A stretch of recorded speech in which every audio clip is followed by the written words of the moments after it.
Welcome to the latest installment of Down the Right Field Line with Marlins Nation. Marlins go on the road, face the Philadelphia Phillies.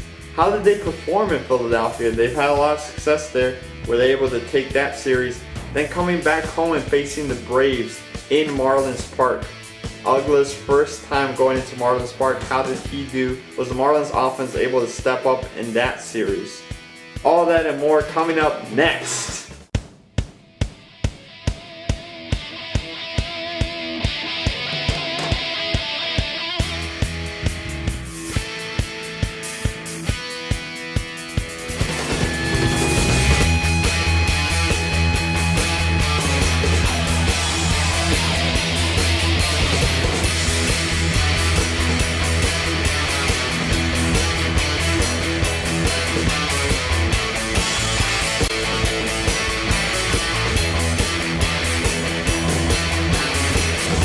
Welcome to the latest installment of Down the Right Field Line with Marlins Nation. The Marlins went out on the road for a 3-game series against the Phillies after finishing a 7-3 homestand. It was going to be a quick road trip just to Philadelphia and then coming back home for another long homestand. In game 1 of the series in Philadelphia, Mark Burley went out there to face Kyle Kendrick. And the Marlins felt really good. 3-game winning streak going into the series. The Phillies are in last place. They're not playing too well. And the Marlins looked to take advantage of that. And they got off to a quick start. The Philadelphia Phillies took a 2-1 lead at the end of 1. So you already knew going into the second inning, this is going to be a lot of runs scored in this game. And the Marlins are just trying to put runs on the board. There's clouds coming in. They're like, we better get some runs scored before the 5th inning. There was a lot of chances early on to score runs. Lomo came up in the 3rd with bases loaded, grounded into a double play. And, that was a tough double play to ground into just because of that whole rain situation. If you get a base hit there, you take the lead, you feel more comfortable with the rain. You ground into a double play, right there the rally ends and the clouds, start getting closer, and eventually it does start raining. There was a 48-minute rain delay, and luckily we got back out on the field because we were down, so it would have cost us the game had they called it. So when the game restarted, Pence came out, hit his 12th home run of the season, leading the team now in home runs, and the Marlins fall back 6-2. And you're already seeing the offense struggling, and you're like, God, we're not getting anything done offensively. Philadelphia Phillies are taking over. Later on in the game, in the 8th inning, Lomo and Ruggiano hit back-to-back home runs, brings us to a 6-4 deficit. We get the bases loaded there in the 8th. Papelbon comes in. We're like, this is our chance. We're going to win the game right here. Base hits, tie game. We're taking over. Papelbon quickly comes in. Infante pops out and then gets Hanley Ramirez to strike out. That strikeout was really pissed me off because you notice how the umpire was giving certain calls to some to the Phillies, some to the Marlins, but that call especially really drove me nuts because a game that close, you don't want it to be decided by a missed call. And that one, if you look at the replays, Ruiz kind of went back in to catch that one as a splitter, and I don't think it was a strike. They showed Fox tracks and it was inside. And, Hanley was pissed. I thought that was a key moment in that game because if that's a ball, 3-2 count, he's going to get a fastball right down the middle. Next pitch, who knows what happens. But he strikes out. Papelbon comes in the 9th inning. He has a little bit of trouble, gets a runner on second, and then Dobbs comes up, hits a bomb to center field. You're like, all right, we tied the game. And then Mayberry does this he got turned around, dives backwards, catches it, end of the game. But the real stat in this game that shows why we lost this game, the Marlins stranded 12 runners on base. When you have a game that is such high scoring game, such as this one, those 12 runs, leaving them on base, that's the reason why we lost. And some of those, we had runners in scoring position, could have scored on a base hit, on even a bunt single or something like that. Couldn't score those 12 runs. So, Rafi, what was your thoughts on that call that was in on Hanley Ramirez and just the game overall, allowing 12 runners not to be able to score. The call was a complete bull. And that ball, as you mentioned on Fox Tracks, while we're watching the game, the ball's inside. And so much so that Hanley went ballistic, and I thought, okay, this guy's going to get tossed. The umpire let him talk. So already, in my opinion, he's already admitting, I made the wrong call, and I'm going to let him blow off some steam. It might have been a turning point in the game, but I think the at-bat before where Papelbon couldn't find the plate, and Infante chases the ball way up in the zone and pops it up. What's that all about? As you mentioned, leaving 12 runners on base. I mean, that stuff has to change with Lomo with the bases loaded, grounding into a double play in a situation where the Marlins needed to take that, further their lead. I think that's the key here, is the runners left on base and not being able to capitalize. And with the back-to-back home runs, I found it interesting that Lomo this season has had more success against lefties than righties. So it's just an interesting thing that's going on this season, and why Charlie Manuel went for the lefty to face Lomo. So overall, the game was just a disappointment. And the Marlins looked to bounce back in Game 2. It was a day game. They wanted to get a victory in Game 2 just because you're facing the Philadelphia Phillies. They can be in last place, they can be wherever they may be, but if you can't beat the Phillies, you're not going to the playoffs. And right now the Phillies are playing, they're not playing very well, and the Marlins need to be able to take advantage of that. If they're going to be a first place team, they need to be able to beat the Phillies when they're struggling. In this game, we're going to be facing the Philadelphia Phillies ace, you can say, now that Halliday's injured, in Cole Hamels. And Ricky Nolasco was going to be taking him on in Philadelphia. Ricky's been up and down. There's games that you're going to see him just lights out. Other games, he's going to struggle a little bit. But in this game, you saw both sides of him. But the Marlins, fortunately for us, came out swinging. And Hanley was the story of this game. After falling behind 3-0, Hanley comes up in the fourth. It's a shot, and it's like left center. And you're not really sure if that ball is gone. You're kind of like holding your breath, and it just barely gets over. They call it a home run. Charlie Manuel comes out to argue. Then the umpires went back, looked at the replay, said it was a home run. It's 3-1 score. Marlins are back in the game. Going into the sixth, the Marlins still down 3-2. Hanley comes up again. Runner on, hits a bomb. And this one, there's no doubt about it. Left field, way gone. That gives the Marlins a 4-3 lead, and you're just seeing Hanley just locked in. On both of those home runs, you just saw him locked in because both of them, he pretty much hit them one-handed. And when you have Hanley hitting home runs one-handed, you know he's red hot.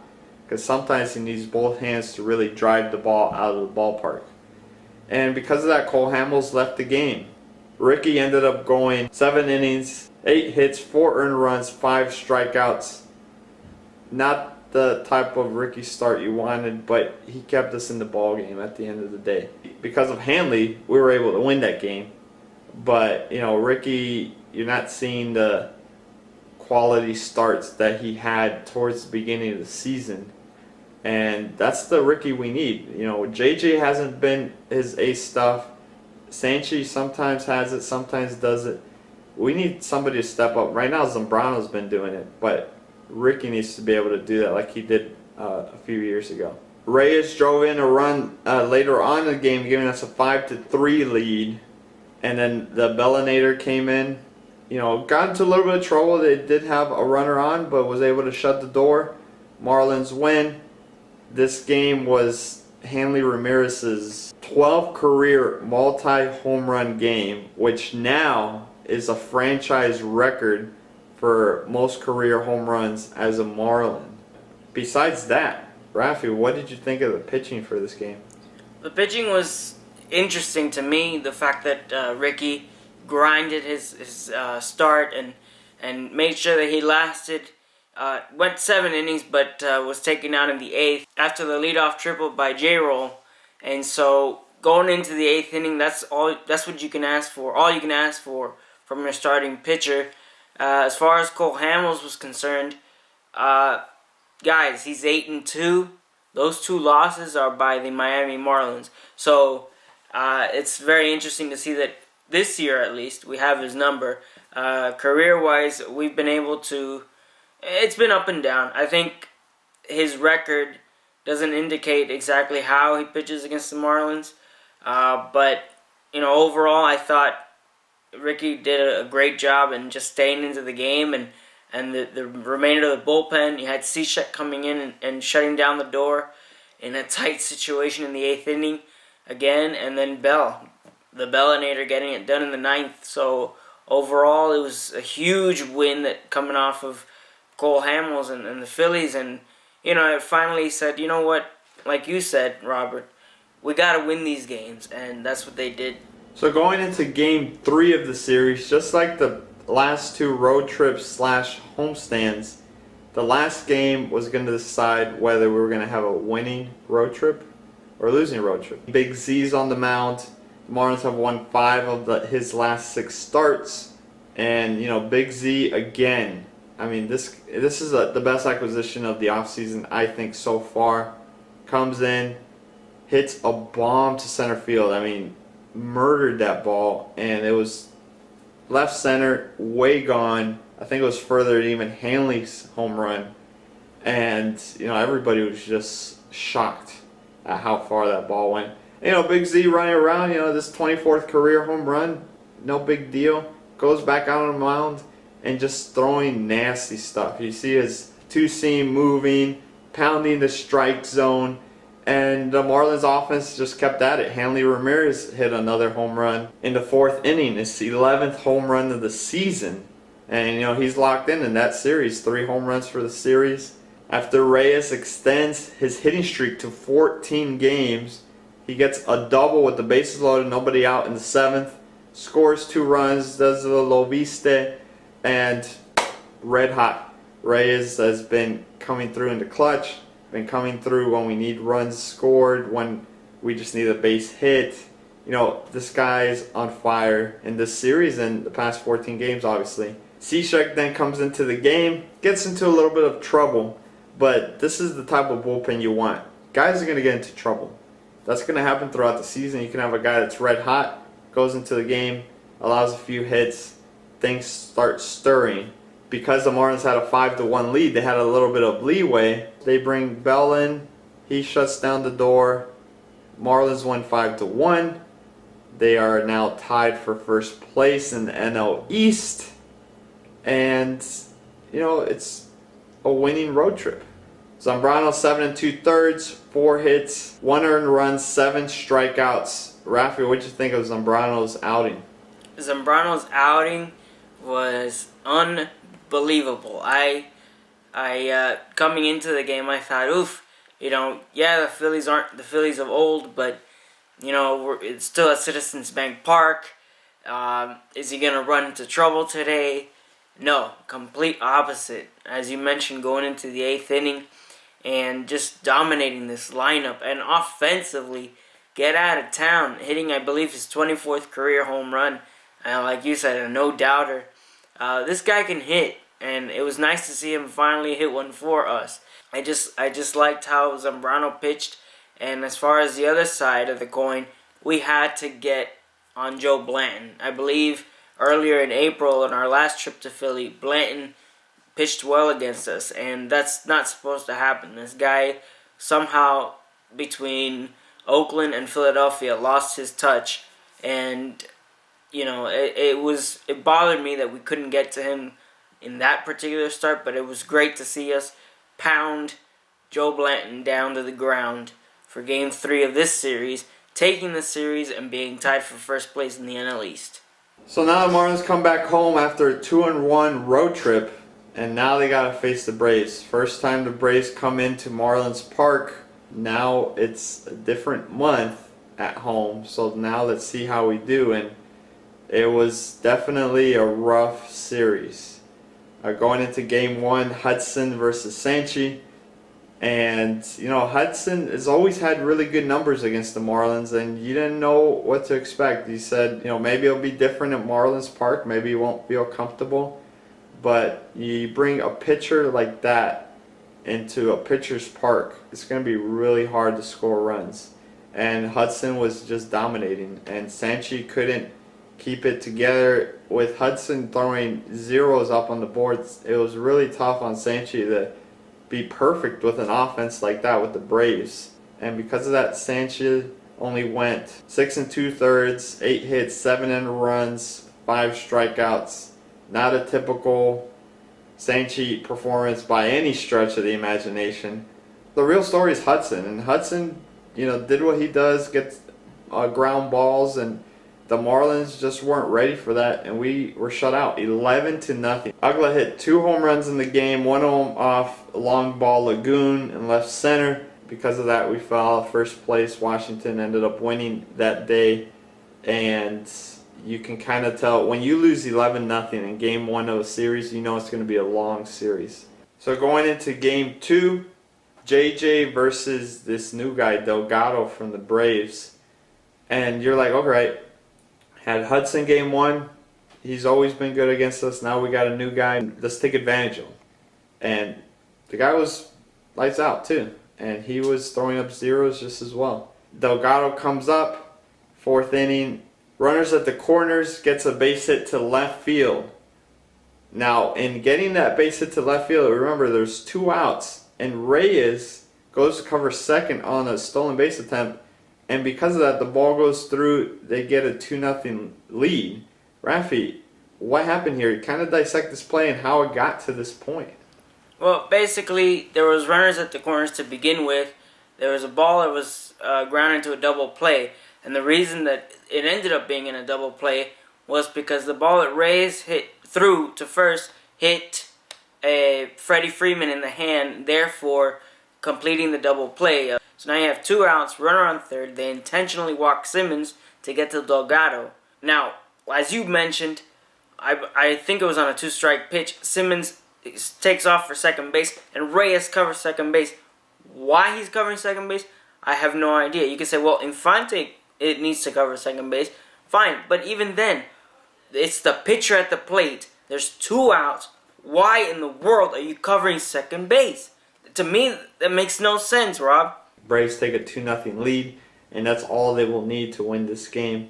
Marlins offense didn't show up in this game. Reyes' hitting streak is halted at 15 with 2 strikeouts, 0-for-4 performance by him, and just really poor offense. Kimbrel comes into the game. Marlins haven't been particularly successful off Kimbrel. They are only 1 run down. They just need a bloop in the blast. Can't do it. Marlins lose first 2 games of the Braves series. So going into game 3, the Marlins are just trying to salvage the series. They're down 0-2. They send out Burley again. And if you remember, we were talking about Burley always allowing a lot of runs. In this case, it was scoreless into the 5th inning. Burley was taking on Minor. Finally, Reyes comes up in the 5th, hits his first home run as a Marlin, first home run of the season to left field. You're happy to see some power out of Reyes. We haven't seen that since we signed him, but the Braves offense is not going to go to sleep. And Prado comes up, hits a 2-run shot. In the 6th, Hayward comes up, hits a bomb to center field, comes up again later on in the 9th, hits another home run.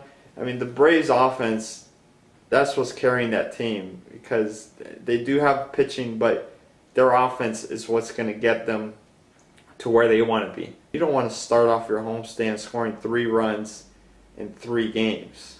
The only positive note of this game, Stan home run opposite field, that was also reviewed. It was called a home run.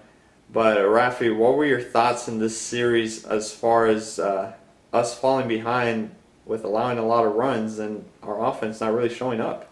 Going into the series, we weren't facing Brandon Beachy or Tommy Hansen in this series. Instead, we got Hudson, Delgado, and Minor. Okay? Hudson, I thought, he has success against us. He came into that game 11-4 with an 11-4 record against the Marlins. So you already thought, okay, if anything, we lose, drop the first one, but we got to get the next 2, and nothing. Couldn't get anything going, couldn't get any production going, and it was just dismal. And in the last game of that series, You mentioned Burley's giving up the 2-run shot by Prado. That was with 2 outs. And not only that, but the bullpen in that game allowing 6 runs in 3 innings. That can't happen either. I think the whole series was horrible, dismal, anything that you can think of. Well, after finishing that series, the Marlins homestand continues against the Rays and the Red Sox. We'll be talking about that in our next episode. And after that, it's first place teams. I mean, Rays, Red Sox, we face them 2 times in a row. And it's going to be tough. We'll see how the Marlins perform and see if they bounce back. If you've been keeping up with us on Twitter at DownTheRFLine, you'll see that recently we gave away some tickets. Make sure to follow us on Twitter and keep the conversation going because, we want to stay really active with you guys. We want to put together some events at Marlins Park where we can all go to games. Spread the word about us, get the word out so all Marlins fans come to one place, tweet, and, we'll talk about tweets in our show. If you tweet us a video of your thoughts on anything, we'll put it in our show. This is Marlins baseball all the time. And that's what we love to talk about. I know that's what you guys like to watch. As for now, we'll leave you with that. But we'll also leave you with a random video of the week, which we like to call The Mega Freakout. Later.